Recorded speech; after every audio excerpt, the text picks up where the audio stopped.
I distinctly remember when I first started gaming properly, as you might say.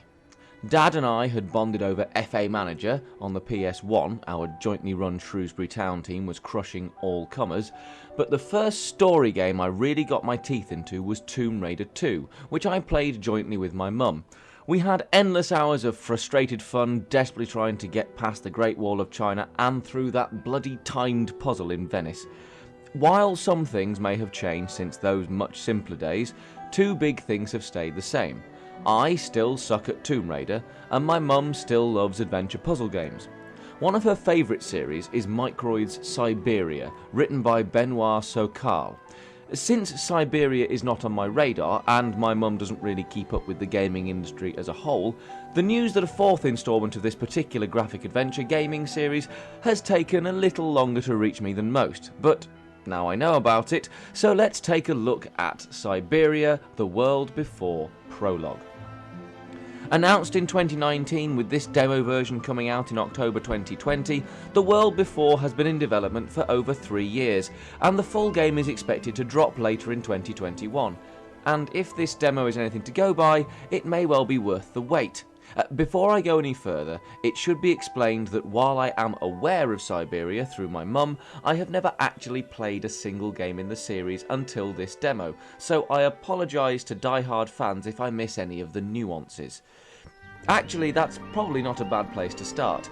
Given that it's the fourth game of a series, you would be forgiven for thinking that you will have needed to play the previous 3 games to understand this one. Thanks to my blissful ignorance, I can now confirm that that is not the case. There are those previously mentioned nuances, such as the automatons that inhabit the world amongst the general populace, but other than that, this could almost be a standalone title.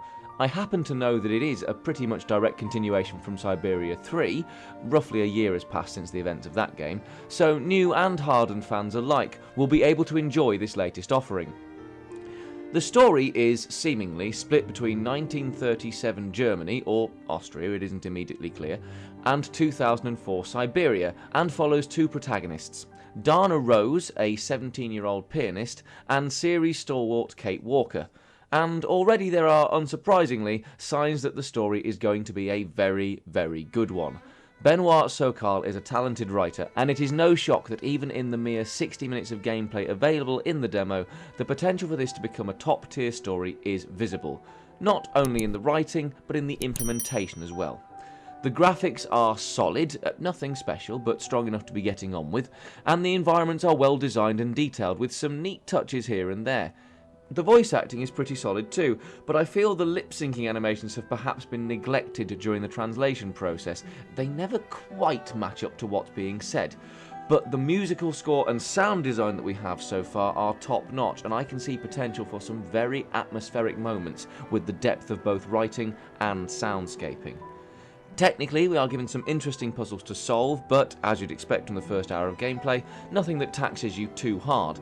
But this promise is undercut by the amount of quick-time events and push-button to do this during cutscenes, which is somewhat immersion-breaking. Why do I have to press X every time Kate lifts the water to wash her face? This meeting could have been an email. And loading times were a lot longer than I would have expected for a demo. All of that said, I think there is enough on show here to make me positive about how the final product might pan out. Despite the series seemingly losing its way after Syberia 3, if reviews are to be believed, The World Before Prologue has shown enough skill and technicality for me to look forward to playing the full release, and I might even go back and play the original trilogy so I can have the full picture. I reckon that newcomers and Syberia veterans should have fun returning to Kate Walker's latest adventure, but with no official release date forthcoming, we are all going to be left in the cold for a little while longer.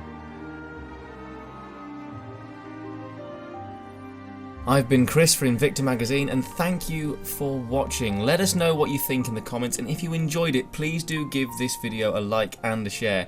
Don't forget to hit that subscribe button and keep up with all our latest content. You can also find us on Facebook, Instagram and Twitter, plus we stream regularly on Twitch, and you can find all those links in the description below along with our website. See you next time. Goodbye for now.